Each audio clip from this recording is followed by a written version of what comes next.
தோழர் ரஹ்மானின் இனிய காலை வணக்கம்.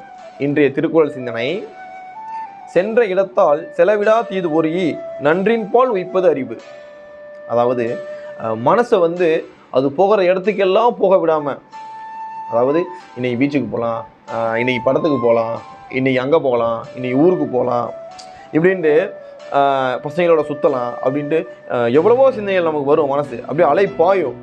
அப்படி மனசை அலைய பாய விடாமல் அதை தடுத்து நம்ம கொண்ட இலக்கு இதுதான், நம்ம இங்கே தான் போகணும், நம்ம இதான் அடைய போகிறோம் அப்படின்ட்டு ஒரு மிகப்பெரிய இலக்கு வச்சுருப்போம். அந்த இலக்குக்கு உண்டான வழியில் கொஞ்சம் கொஞ்சமாக நம்ம முன்னேறி போகணும்.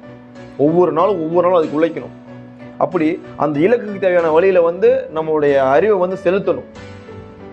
நம்மளோட மனசை அதுக்கு செலுத்தி அதை நம்ம இலக்கு அடையணும். அதுதான் அறிவு அப்படின்னு சொல்கிறாரு. வள்ளுவர் அழகாக சொல்கிறாங்க, சென்ற இடத்தால்